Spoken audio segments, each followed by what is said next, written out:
Get your ears wrapped around the Golden State Media Concepts Basketball Podcast. All the scoop you need to know from college basketball to the NBA and even March Madness. News of your rising stars. Topics on and off the hardwood. This is the Golden State Media Concepts Basketball Podcast.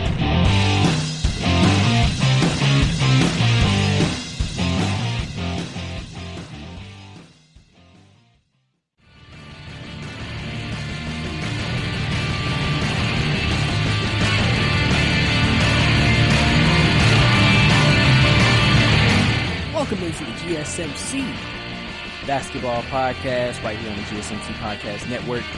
I am your host, Brice Lewis, and as you know, we do on this podcast, we talk about everything basketball, everything happening around the association. Obviously, the bubble life starting up. I'm sure some of you feel like you've been in the bubble since March.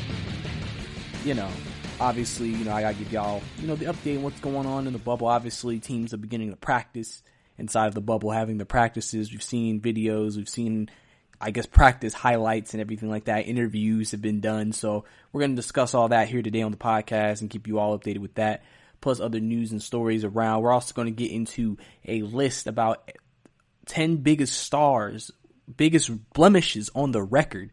I'm going to talk about it, break it down, coming from Bleacher Report. I'm going to discuss my thoughts on it. As, obviously there's not too much stuff going on.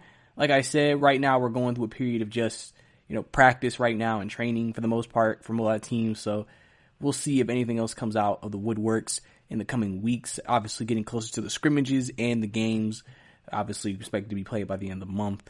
As like I said, every team is now in Orlando, inside the bubble, and we'll have to see how it goes. So, it's going to be very interesting to kind of just, take a peek into what's going on and to continue on with my updating of what's happening inside of the bubble. So obviously last time we were here, I discussed how obviously getting there, some players were not impressed maybe with their hotels. Some players maybe weren't happy about the food they were eating or the portion of food they were eating. Like I said, like these players making millions of dollars probably have people who cook for them. People who you could say make sure they're fed in a way where they get enough of a meal, but still eat good enough to maintain weight, shape, everything. Now, remember, obviously basketball is basketball burns a lot of calories, and obviously players have to eat to keep up their weight during the season. Well, what happens now if you don't have to do all the airplanes and outside of just practice, is you're just playing a game here and there? Would that maybe change how much food they need to intake? I'm sure this is a big adjustment period for a lot of people within the bubble, a lot of players. I think it's the biggest adjustment for them, because they're used to living a certain lifestyle. And even in the WNBA, the players over there are kind of conflicted. It came out today, Skylar Diggins, she was conflicted about the bubble, because she's in it right now and she's just like, I don't know how I feel about this. This is how probably a lot of players feel.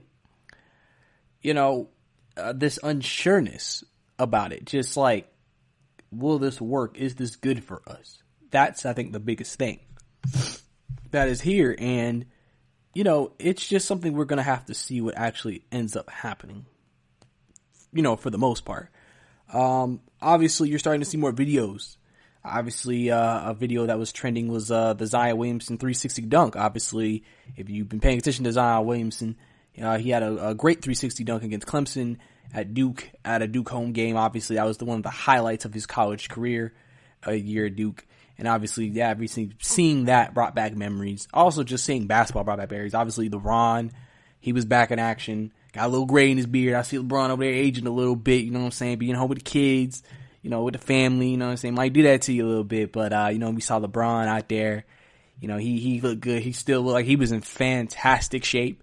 Obviously LeBron, we know, puts millions of dollars into his body, so I would not be surprised, even during the pandemic, he was still trying to do anything he possibly could to maintain his body so he could be ready for the season. Obviously, we've seen JJ Redick out here in ice baths, soaking, drinking beers.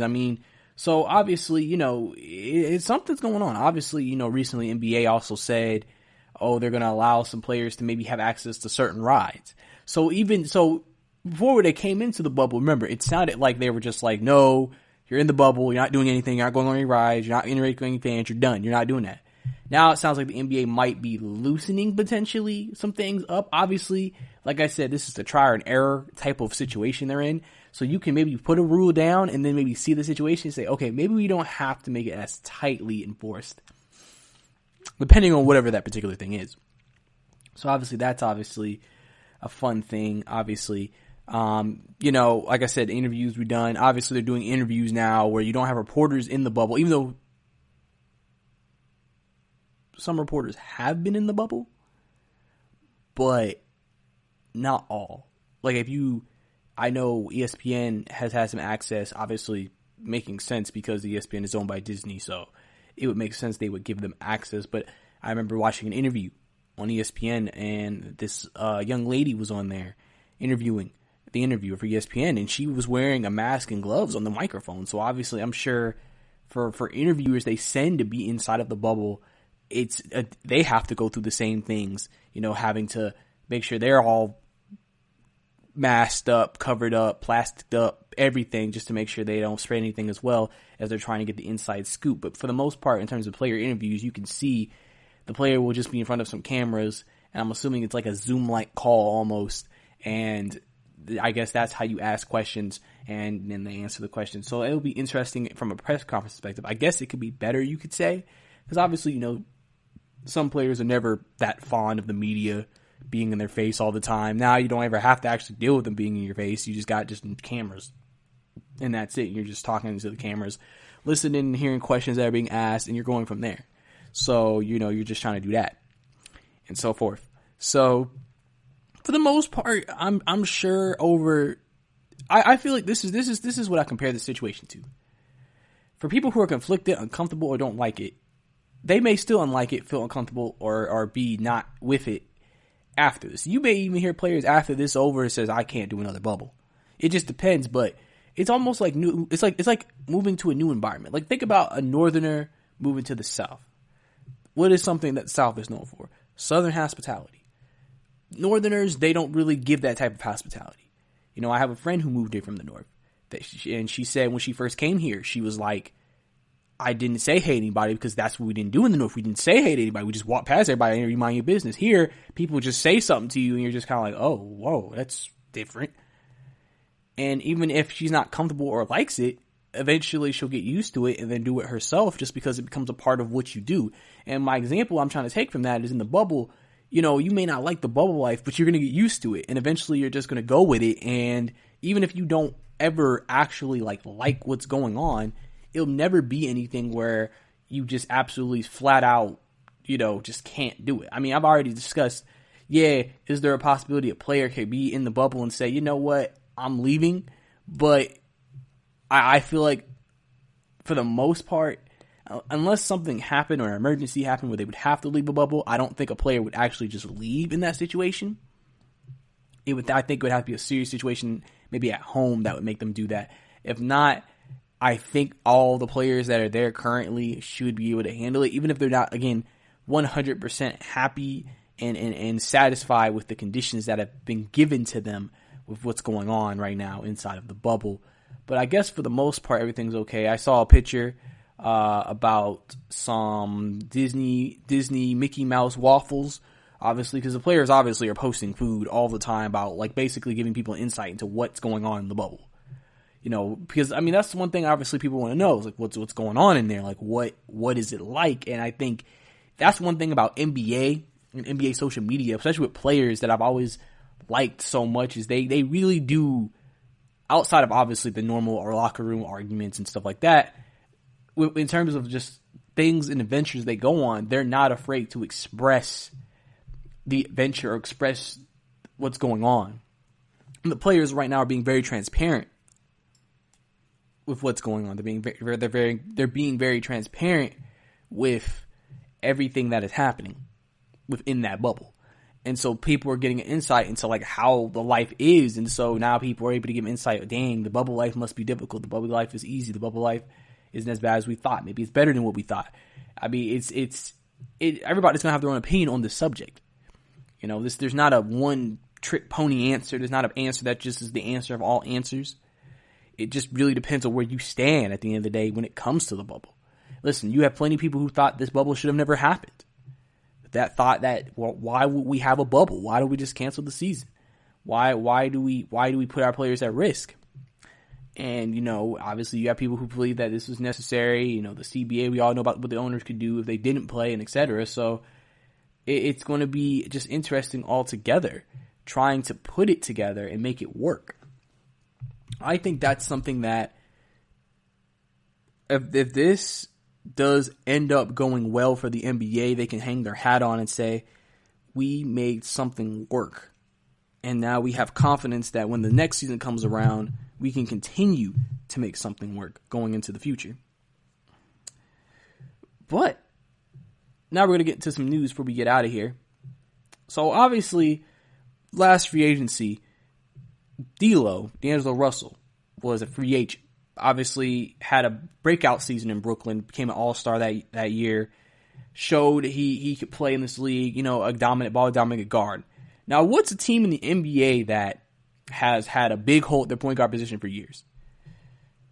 If you guess the Phoenix Suns, you're right, because obviously the Phoenix Suns have had a revolving door at point guard. They've never had a point guard who could really go with Devin Booker. Devin Booker is a scoring too, and he always wanted a guy who could really run the team and score as well, and they never had that there. The closest thing they had was Ricky Rubio, but he's not a scorer. He's just more of a facilitator. But so basically, the report is Devin Booker was reportedly upset that the Suns did not pursue D'Angelo Russell in free agency last year. According to SNY's Ian Begley, Booker is close friends with Russell and campaigned for the Suns to sign him. The Phoenix instead signed veteran point guard Ricky Rubio, and reportedly wasn't happy with the organization's decision to pass up on Russell. Obviously, the Suns, in this report, said that they feel like Russell wouldn't be a good influence to Booker off the floor. So they're talking about not even on the floor. They didn't say the on-floor dynamic wouldn't work. They said, we just think he'll be a bad influence to you off the court. And, I mean, I think D'Lo had turned his career around. Obviously, we know what happened in Los Angeles. And he got himself back together in Brooklyn. So I don't know why they would pass up on a player that would make their team clearly better because of something that they may still think of a player that may not even be realistic. I mean, obviously, Devin Booker, we all know about his situation in Phoenix. He has been their lone star, literally, for his career. I mean, he averages, in terms of his career, about 22.3 points a game and 4.7 assists. And so, you know, he's always been scoring since he came to the league. He just got an all-star bid this past season. And listen, this year was one of his best years. He averaged 26 points and 6 assists. And honestly, that's why the Phoenix Suns are here now, even in the chance and the opportunity to even try to attempt to make the playoffs inside of the bubble, because they weren't as bad as a lot of people projected them to be. Because, Phoenix made some good moves. They have some good talent. It's just still not at that point, especially in the Western Conference. So obviously, I guess the biggest question that you would have is the what if. You're seeing what happened with Kelly Oubre. You're seeing what happened with DeAndre Ayton. I think D'Angelo Russell, that core would have made a very good core for Phoenix that could have potentially gotten to the playoffs and maybe could go from there. But they decided to pass it up, and now all you can say as a Phoenix fan, in Devin Booker's case, what if? And you never know. This could create Devin Booker maybe potentially sitting here and thinking, man, if they're not willing to go get players that will help us win because they're worried about influences and stuff like that, maybe I need to go to a different team. Trust me, Devin Booker is going to have some decisions. And unless the Suns have a winning season, there's a strong possibility, in my opinion, when his contract is up, he will definitely look elsewhere to see what's available and who wants him. Because usually when teams start going against decisions that star players want, that sometimes is how a relationship can sour within an organization, between the star and the organization. So we'll see if this actually does maybe have a long-term impact on Devin Booker in his future with the Phoenix Suns. But that's all we have for this segment. Coming up next, we're going to get into a top 10 list. Bleacher Report's list of the top 10 biggest stars and their blemishes, their biggest blemishes on their resume throughout their career. We're going to talk about it, break it down, and basically just go through it. Coming up next here, right here on the GSMC Basketball Podcast. Are you looking for the very best NFL and college football podcast? Then check out the GSMC Football Podcast. Get the latest football news both on and off the field. From the NFL Draft to trades to the rumor mill to the NFL Combines. They got you covered. That's GSMCpodcast.com/football-podcast. Get updates on college rivalries, game day insights, and much, much more. It's football talk the way you want it. This show eats, sleeps, and breathes football. Don't forget to like them on Facebook and follow them on Twitter. Visit GSMCpodcast.com for more info.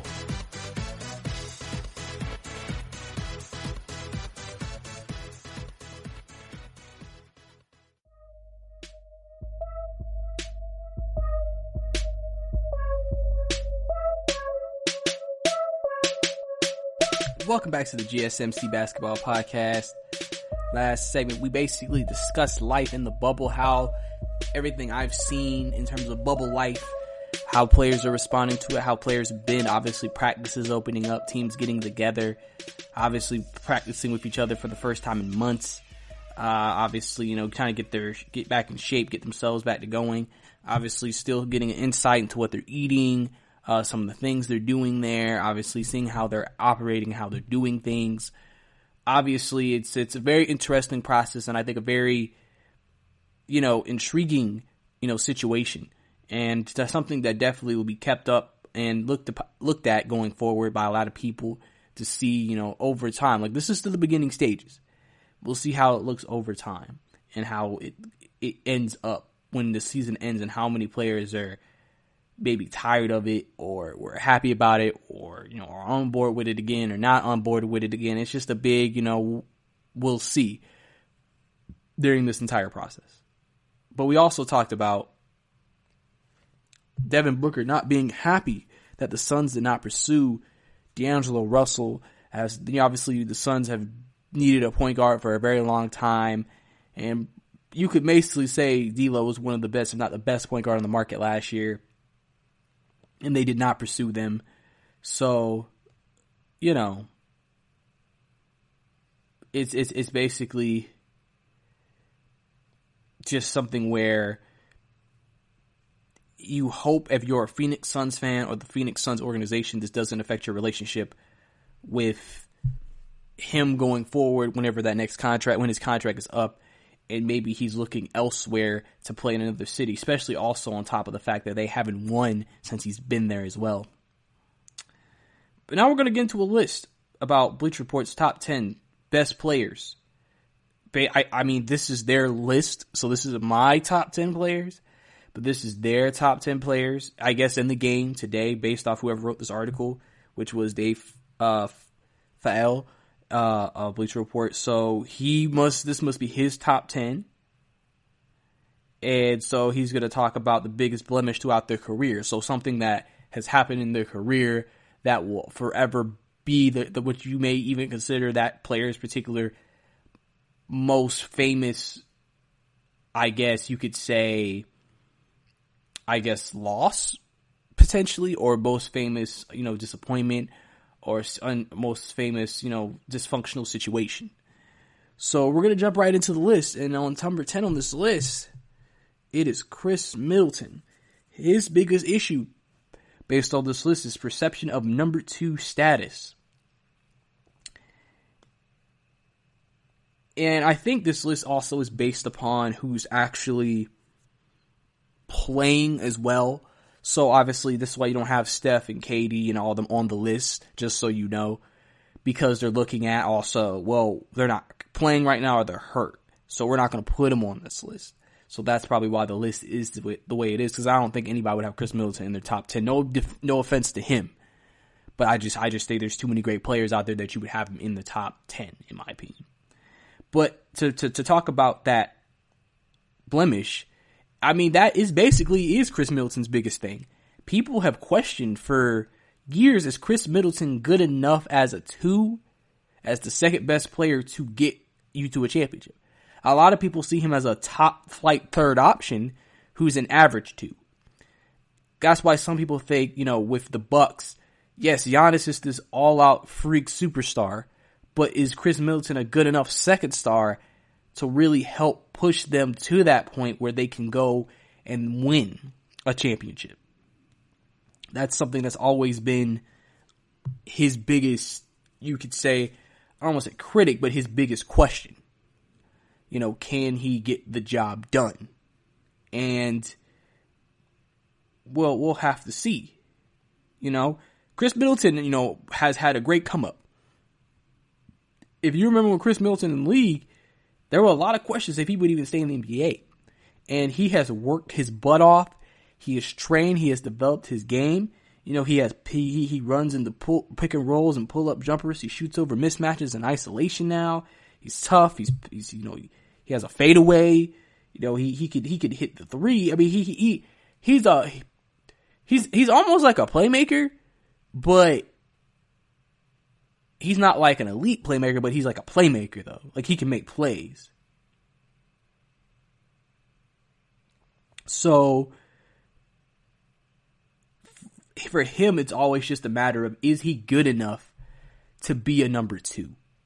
Because, you're thinking, he's averaging 21 points a game, and, he puts out good numbers, and, he plays defense, and he does a lot of things right. Like, he's one of those players who, he does a lot of things right. Like he has talent, he's developed, but it's just like that God-given ability. Is it good enough, though? And I think until Milwaukee maybe wins a championship, that's going to be the biggest question. Because when Chris Middleton has been in some big series, he hasn't shown up. And I think unless he shows up in big games and big series and emerges, I think those questions about him potentially being a number 2 player or being a number 2 player on a championship team will be questioned. Next on the list, Jimmy Butler. His biggest blemish was when he left Minnesota in 2018. Obviously, we remember that situation. That was a very intense situation. People will call it a hot mess, so to say. Obviously, him falling out with the organization. All the news about he got into it with Karl Anthony Towns and Andrew Wiggins. And, everybody remembers the all famous story of him taking the third string, basically the backups on backups, and beating the starters with him in practice, and just, calling out the GM and calling out the owner. And it was a messy situation. You could agreeably say this was his biggest blemish, you would say, on, in terms of just the entire thing, because this is really what gave Jimmy Butler that stigma that he's a disruptive player. He's a disruptor. He messes things up because of the fact that he's not afraid to speak his mind. He's not afraid to challenge somebody. He's not afraid to speak what's on his mind about something, a situation that he may not be fondest of. So I think this was definitely something that was very interesting to happen. Obviously, some people may debate this and think, obviously, we'll have to see what happens, but maybe him leaving Philadelphia was a big blemish because he maybe had his best chance to win in Philadelphia out of all the teams, even the success he's had in Miami. Some people may think that he may have had a better chance in Philadelphia, so we'll have to see if any of that actually comes to fruition and actually is a bad thing that actually happens for him during his career. Because obviously, that's something that has just been lingering around him in that regard. So, number 8 on the list, Anthony Davis. Obviously, his exit from New Orleans in 2019. Obviously, that was it was a messy situation just because of the fact that Anthony Davis basically said during the season, yeah, I want out. I think that's why everybody's kind of had somewhat of an issue, because he basically was forcing his way out by basically saying in the midway part of the season, hey, I'm not really interested in playing for you guys like that anymore. I have no intention of playing for you guys after this season. please move me. And obviously, we understand Anthony Davis's reasonings. He felt like he wasn't going to win a championship there, and he wanted to move on to a better situation. So, obviously that became big. And remember, the Pelicans were basically told about this 2 weeks before the trade deadline. Now, obviously, that's another thing that I think also was on there that people didn't like, is that he didn't really give the Pelicans a lot of time to do it. If he wanted to really leave, he should have said it earlier, maybe a month, 2 months sooner. So that way they could have had more of a chance to maybe find a trade partner. Where 2 weeks is like, man, we just got to find it would put you in a scramble mode. But I believe he thought, they don't have a lot of time. They're going to be desperate to deal me. And so at the end of the day, I'm sure he wasn't like, I don't really care what they get back in return. I just want to get out of here. He was just thinking it would maybe heighten his chances to get out. But obviously we saw how that went. He didn't get traded till the offseason to the Lakers. So obviously that was something that, basically happened. Obviously, some people were worried, obviously, with more players following Anthony Davis's footsteps and maybe demand midway through the season, first quarter of the season, hey, you know what, I don't want to sign here, let me out of here, please. Because obviously you don't know how that messes up chemistry in the locker room, you don't know how that messes up just basically things that are trying to be done there, because not knowing if a player is truly all in on the team in the season can sometimes be very, irritating for anybody in the game. Number 7 on this list, Damian Lillard. Obviously, they say his biggest blemish was the 2018 Western Conference quarterfinals. And basically, if you want to know what the quarterfinals is, basically the first round. If you remember that series, obviously the Pelicans were 3. The Pelicans were 6, and Portland was 3. Obviously, they looked very good coming into that series. Everybody kind of thought the Pelicans were going to lose in the first round, and they got swept. Damian Lillard got swept in 4 games by the New Orleans Pelicans and Anthony Davis. And that just looked so bad because it was really... Lillard didn't play well that series. A lot of them didn't play well that series. It really affected Damian Lillard. Now, obviously, if you paid attention to what happened, obviously Damian Lillard after that game tried to revamp during the offseason, try to figure himself back up. Because after something like that, after having those expectations, after being in a situation where you were the 3 seed, you were probably on paper the better team, and then getting swept. It was so shocking because they couldn't even get a game on them. And you're just like, are the Pelicans that much better than you? Like, you would just not think that. Because, Anthony Davis is a superstar. But you would think Damian Lillard is borderline superstar, if not a superstar already. And you're telling me you all couldn't get a game. It's not like this was the Golden State Warriors with KD versus the Knicks of this past year. It's literally 2 teams that, if anything, you may say are close in talent. And I think just his struggles of that series really was an issue. And it really affected his game. So, obviously, we'll have to see. Because obviously the Pelicans, ever since then, obviously have made it to Western Conference Finals. Lillard usually plays his best in the first round, semifinals-wise. He's played decent. Obviously, Western Conference Finals, he didn't play his best, but he didn't play terrible. It just was a very so-so performance.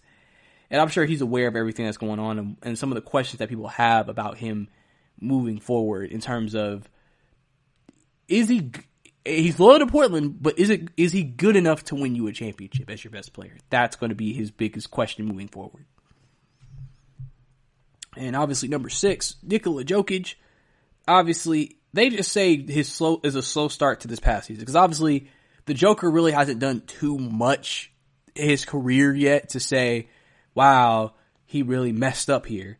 But he did have a not so great start to the season. Obviously, after last year being an MVP candidate. And then coming back this season, especially at the beginning of the season, and not really playing up the snuff or what you would expect of the Joker. And obviously, it's almost like he had to get himself back into that. He had to get back into a certain shape and to get back into a certain way of game. Obviously questions were asking, was he too out of shape? If you forget, he actually played with Serbia in the FBA World Cup that also last summer. And so people wonder maybe that was maybe a factor. That's why some teams are not very fond of their players playing in those leagues, because they don't know how it's going to affect them when it comes to their season, as that's considered the most important season of all their seasons that they play. Or maybe maybe he just got figured out. It's a big amount of questions with Joker. And obviously, if you've seen that picture trending a couple of weeks ago, Joker has lost a lot of weight. I believe he's lost up to 40 pounds. So we'll see how that affects his game. Obviously, he's not going to dominate you from I'm bigger than you and I can just post you up, even though he's still a bigger player. But is he quicker? Is he faster? Is he more nimble? Things like that are going to be very interesting to see. Is he better on his feet? Could that potentially help his game out? So we're going to have to see how that all works out and see how that goes. But that's all we have right here for this segment. Coming up next, we will continue with the list, finishing it out 5 through 1 right here on the GSMC Basketball Podcast.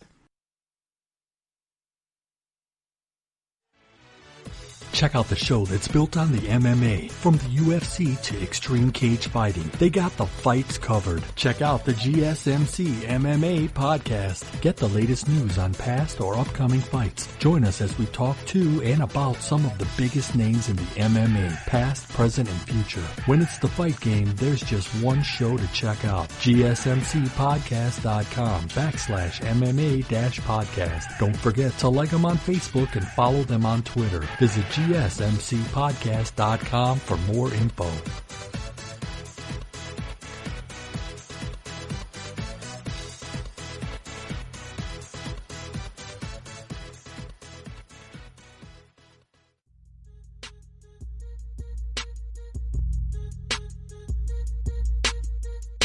Welcome back to the GSMC Basketball Podcast.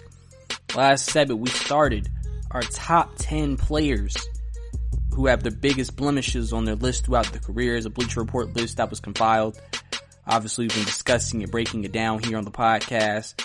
We went through 10 through 6. If you forgot who the 10 through 6 or missed the 10 through 6, we talked about Chris Middleton.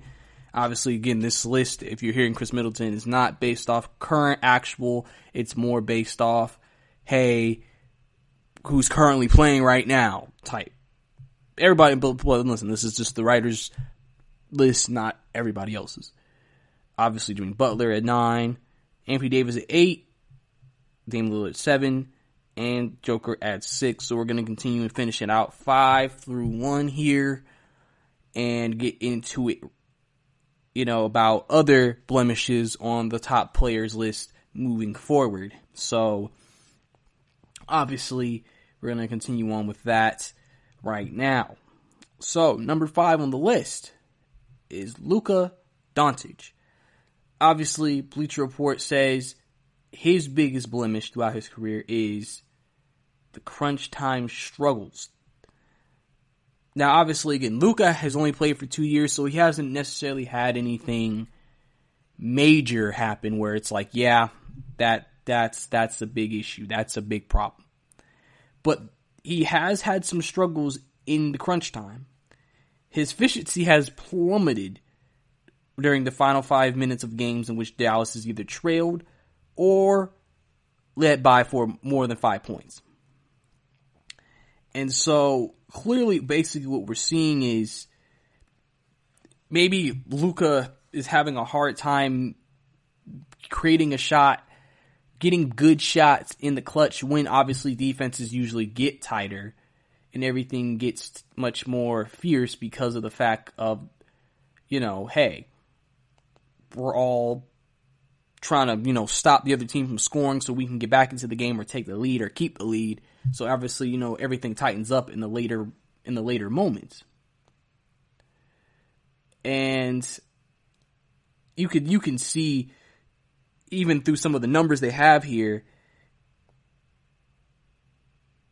I mean, Luka Doncic is used a lot by Dallas in terms of their offense. I mean, he ranks 10th in usage, which is ahead of James Harden, and you know how much they use James Harden. You know how much the Houston Rockets rely on him. So clearly, could there maybe be an issue of potential fatigue, maybe you could say? Like, oh, they use him so much, so he's tired late. Maybe they feel like he's in good shape, but maybe he could be in better shape. I mean, I'm sure those are questions that we'll have to see. Is he just not fit to maybe be a high usage playmaker?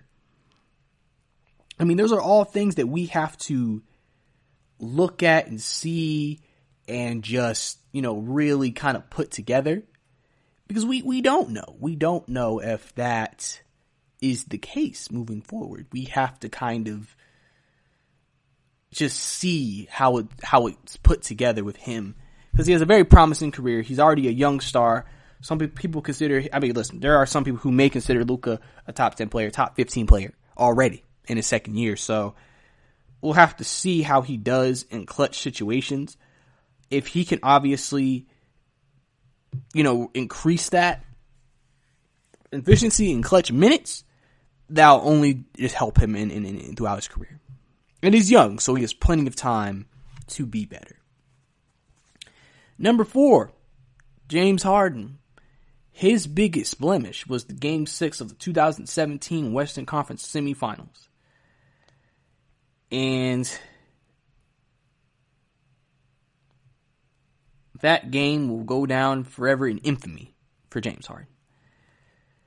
If you remember that game, if you were at 2017, it was 3-2. Spurs had the lead. But they didn't have Kawhi or Tony Parker. Almost in a way, Greg basically was kind of like, they could play if this was like Game 6 or Game 7 of the finals, they would have played. But even in the conference semifinals, he kind of said, you know what? We do have Game 7 at our place, and I think we could beat these guys if we had to in that game. And I do have some guys who are banged up, so let me rest them. Not necessarily rest them like a healthy scratch, but like, I'm not going to push it. So Houston obviously was fully healthy and everything. And then it happened. James Harden disappeared. And they lost to a Kawhi and Tony Parker-less team.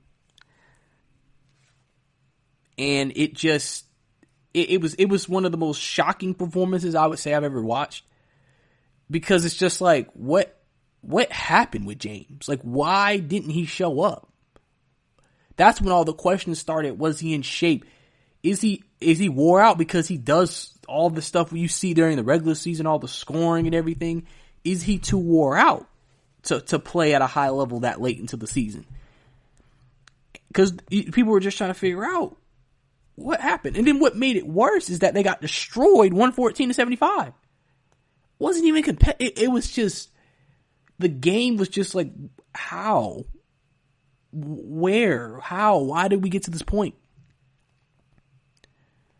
Like, he was 2-11 from the floor, 2 from 9 from deep, and only finished with 10 points, 7 assists, and 6 turnovers.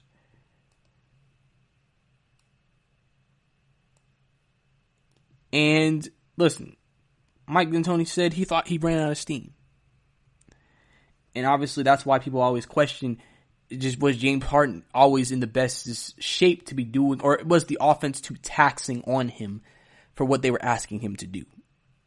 So, and if you remember, I think a couple of years ago, obviously Harden started to try to do different things in the offseason and get his body in better shape for long runs. So obviously, he obviously maybe seen that he needs to be better.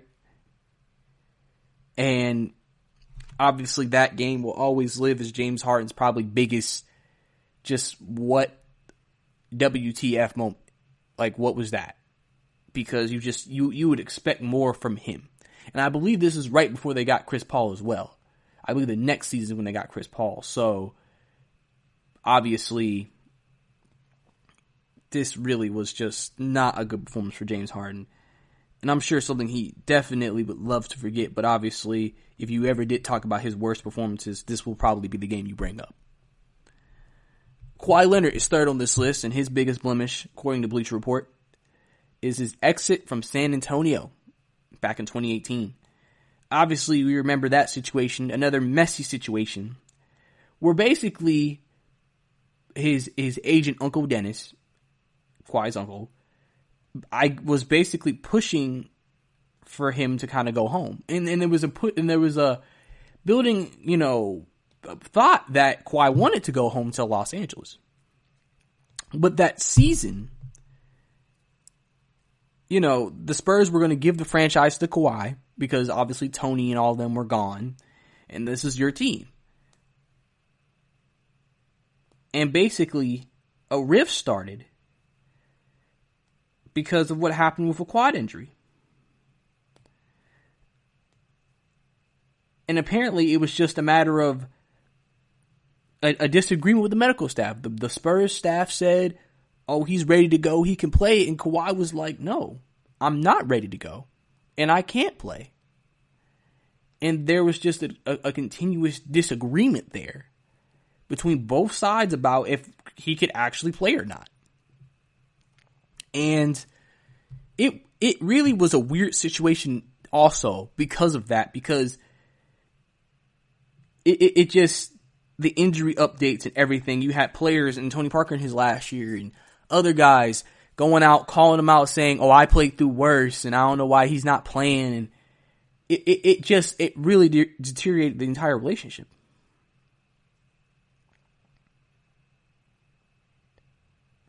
Obviously, if you look at both sides, Leonard's camp believes his injury was misdiagnosed. And obviously the Spurs were frustrated that they lost control over the medical treatment of their franchise at that moment. And obviously we all will know what happened. He got traded to Toronto where he went on to win a championship. But it's just, it was just weird how that situation went down because, the Spurs especially were such a class organization, looked at as like I always like to say, the New England Patriots of the NBA. But at the same time, they've never been known for mistreating players or misdiagnosing players or anything like that. And then just hearing that from Kawhi in the camp and saying, no, they did, and we didn't trust them, and we don't know about them. And then you would hear these little reports, oh, Kawhi wished Pop would loosen up. And it was just a weird situation.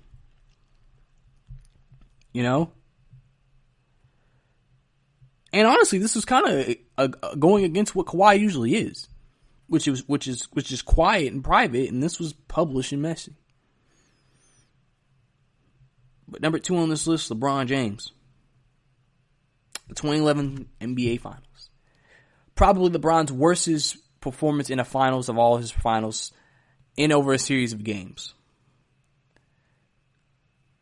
Obviously, we remember that year he went to the Miami Heat, joined Chris Bosh and Dwayne Wade, and they went to the finals that year. They played the Dallas Mavericks, who people looked at on paper and thought, oh, 3 superstars against 1, they're going to win.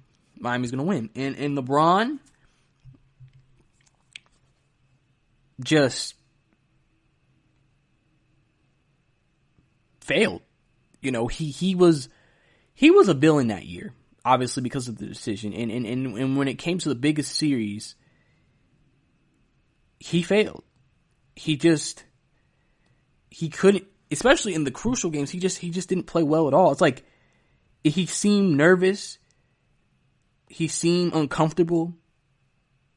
And obviously he didn't trust his jump shot. Because remember, one of LeBron James's biggest flaws throughout his career a lot of the time was his jump shot. He didn't have a consistent J. LeBron could get hot and hit the J, but it was never something that if you said every game hit the J against us and beat us that way, LeBron was not at that level even at that point in his career, even though he was such a great player.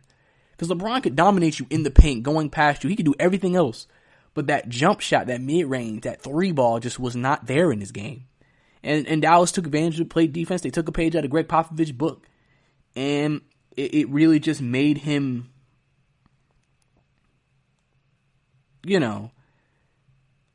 it made him just not look good. And I think, obviously, LeBron knows this wasn't his best performance. And he understands, listen, Of all my series, this probably was the series I messed up the most on.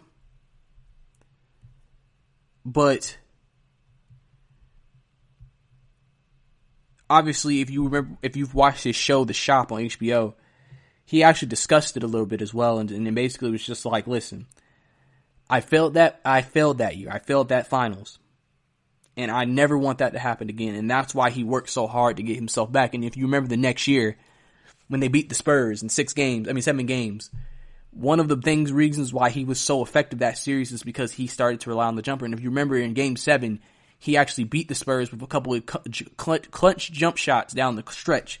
Because obviously he did not want that weakness to forever hinder him moving forward in terms of winning ever again.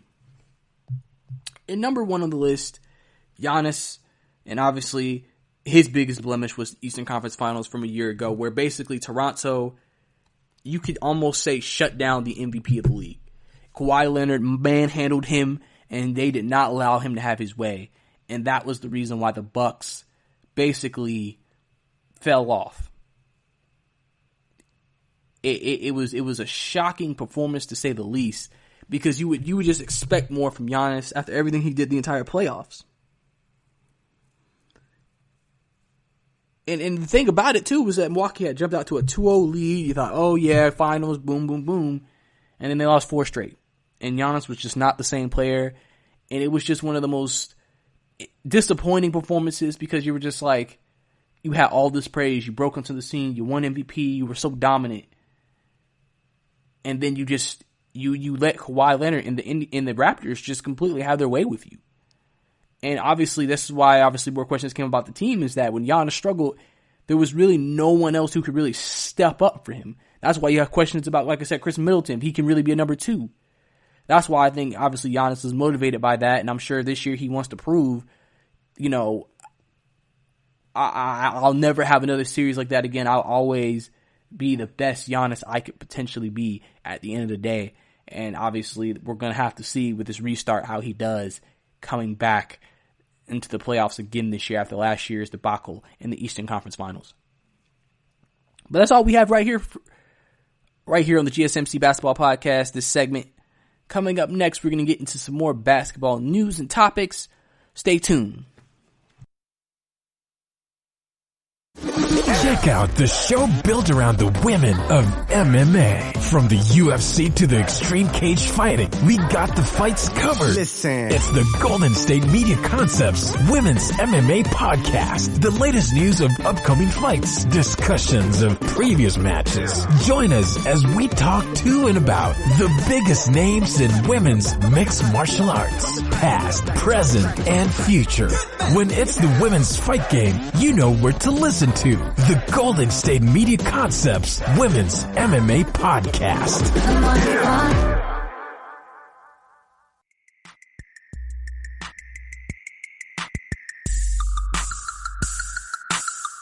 Welcome back to the GSMC Basketball Podcast. Last segment, we discussed the biggest blemishes on every top superstar that's still playing in the restart's resume. We discussed all of their most, I guess you could say, defining moments in terms of maybe the most negative moments of their careers, or things that you may look at and say that was maybe a red flag, or that was an L, or that was something that was not ideal for this particular person, and discuss all of it, my thoughts on each situation. Pretty much, I mean, every player's thing is pretty much spot on. Like I said, some guys like Luka and Joker don't have enough history to have something yet, so you have to just kind of nitpick. Or guys like LeBron, who's had a whole career, you can kind of say, yeah, this right here is really what messed him up, or something that people may look at as a blemish on his resume going forward. So obviously we discussed that last segment, and so now this segment, we're going to get into some news. We're going to get into some news around pretty much just to keep y'all guys updated with what's happening in the NBA and etc. And to start off, we're going to start with the Lakers' Rajon Rondo getting hurt in the bubble, as he will have surgery on his thumb and will miss 6 to 8 weeks. Obviously a big blow for the Lakers. Obviously, it's a big blow, but not a big blow, because luckily they have a lot of guards on the roster that they can play. And Rondo wasn't really somebody who was going to be he's more of a playmaker, facilitator than more of a scorer. So obviously this probably will lead to more minutes for Caruso. I would think would be a main beneficiary of this, and etc. Obviously, it's a significant thumb, obviously, since he's going to be out so long. He'll basically be out. Basically, if the season's 3 months, and this is about 8 months, he might not be back unless the Lakers make it to the Western Conference Finals/Finals, basically, at this point. So that's obviously big, because that's one thing we got to think about here with the bubble that we don't, some people may have not thought about. The thing is, you only got 3 months. So if your injury is going to take you about 2.5, 3 months, you might as well just say you're out for the year. Because there's not a lot of time to really get back, and you're having to hope your team makes it far for you to even get back. Because you're obviously going to miss the regular season if that's the case. Probably the first round and probably the second. So obviously that's going to be a very significant blow. Now obviously, like I said, he helps LeBron James take pressure off of him when he comes into the game, because he can also run an offense like LeBron can. And obviously they don't really have any guy who also can do it like LeBron James can. Also, he's a great locker room leader. And obviously, you know, Rondo has the battle tested. This is a veteran being through the finals and the playoff ringers. So obviously, I'm sure, you know, we'll have to see how they deal with him not playing. We have to hope that obviously things don't work out. Obviously, we already know they've lost Avery Bradley for this restart. So they were already down a guard. And we'll have to kind of see how it all kind of works out for them, and how things kind of work, and how things, you know, how things continue to move forward, moving on, and et cetera. So obviously this might put more pressure on LeBron James to run the offense because of that, and we'll see if maybe that tires out or potentially can fatigue LeBron. Well, I mean, fatigue probably wouldn't be a good word because everybody's rested, so I'm sure he could probably take that look. Because like I said, this could even help players like James Harden with a 3-month system, knowing I can go as hard as I did during the regular season and I only have to do it for 3 months. So we'll have to see how it all works out.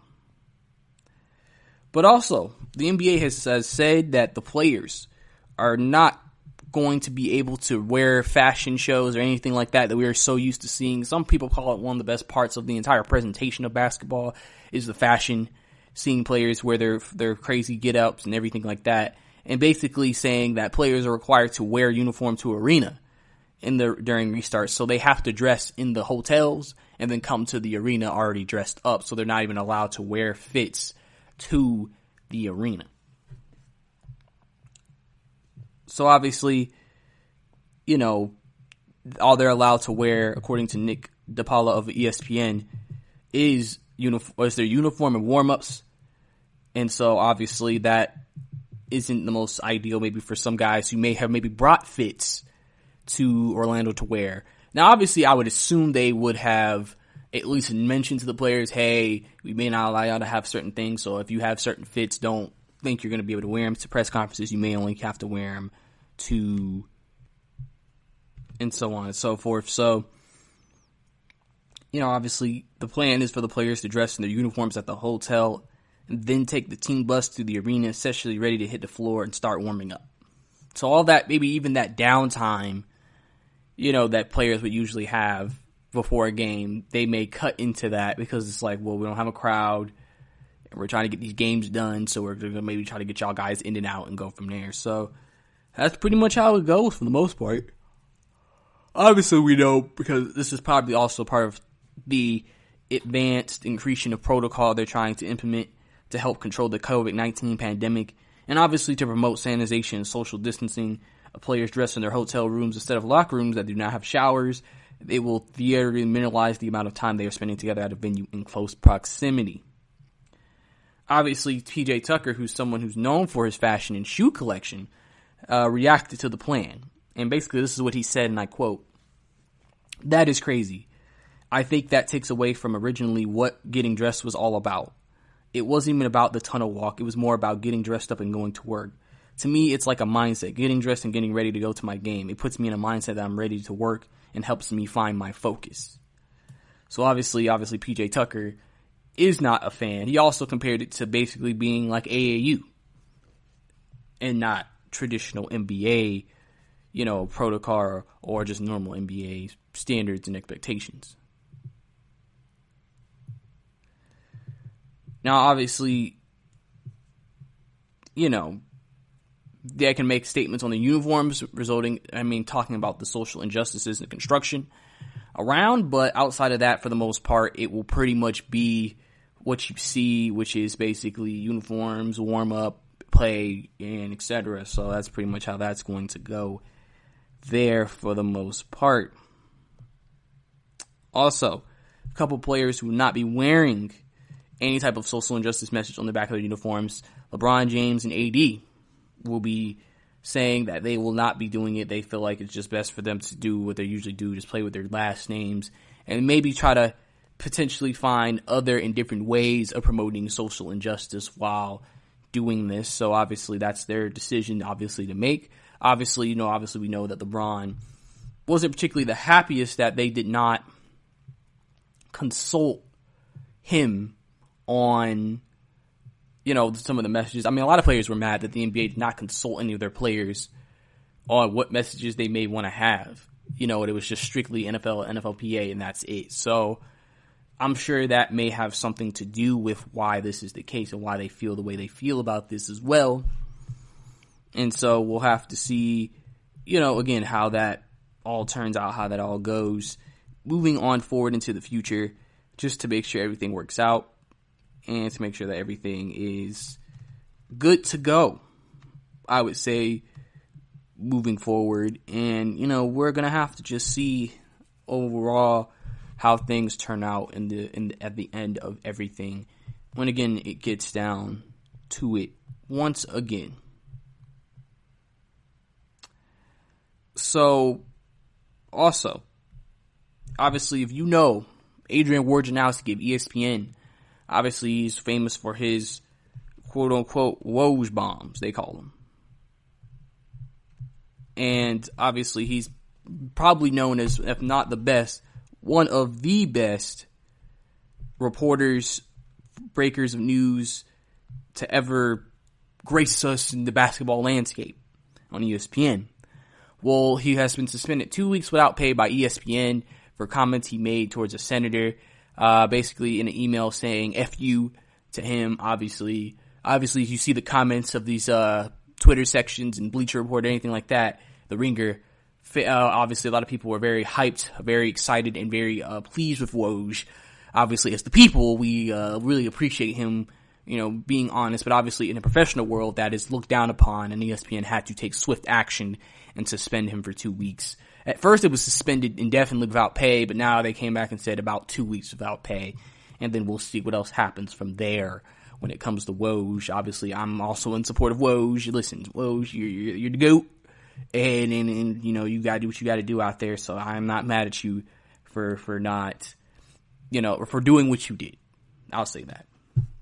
In our last article our last story we're gonna get into, obviously I told you about, from what I've seen, in terms of the bubble and what's going on. Now I'm going to get into an article by The Ringer about how NBA players and coaches are adapting to their new normal in the bubble and go from there. Obviously. And to start it off, they say in this article, and I quote, Brad Stevens barely had a chance to step outside his Disney hotel room before he was shuttled away in 10 minutes for the Celtics' first practice in Orlando. He had to just finish quarantining for 36 hours, but Stevens was already thinking about the following day's practice in Sunday's Section 2. Stevens said, I probably had a different idea of practice schedule 3 weeks ago than now. After seeing the practice schedule, Stevens said, the team's practice lasted just half of the allotted 3 hours, in part because the group had to turn around quickly for a 9 a.m. workout, which made it difficult to go on either day. Then ahead of a Sunday session, the team had to switch gyms at the last moment and work without Kemba Walker, who did not practice as part of the slower ramp-up process. There will just be some things like that we'll have to adjust to. We're able to hit curveballs if we need to. So as you can tell, basically from that beginning statement, basically there's a lot of things that have to change. There's a lot of things that have to switch. There's a lot of things that have to just flip, and there's a lot of things that have to be. You really have to be flexible with COVID. You can't just go into something and think you can just do the same thing and be fine. You really have to be flexible. You really have to be willing and able to move around and really just do some different things and make things happen. Because honestly, I think that's a pretty big thing, I think, for every team. But continuing on, the Celtics are far from the only group that needs to be flexible, as the teams inside the Orlando bubble have started to practice for the first time in 4 months. They have each encountered their own curveballs under these circumstances. Being adaptable is perhaps more than being prepared. As of Saturday, the Clippers, who are bringing only 15 of 17 possible players to Orlando, and Nuggets, who had to practice without their superstars. Kawhi Leonard was still in quarantine after arriving a day later, and Nikola Jokic was still making his way back from Europe. And the Heat are reportedly missing Bam Adebayo and Kendrick Nunn. The Kings were missing 4 members of their traveling party. The Lakers practiced for the first time without Avery Bradley, who opted out of the bubble, Danny Green, who was out because of a lab issue with his COVID-19 test, and Dwight Howard, who arrived a day late in Sunday's section. Also, we obviously reported earlier, Rajon Rondo suffered a significant hand injury.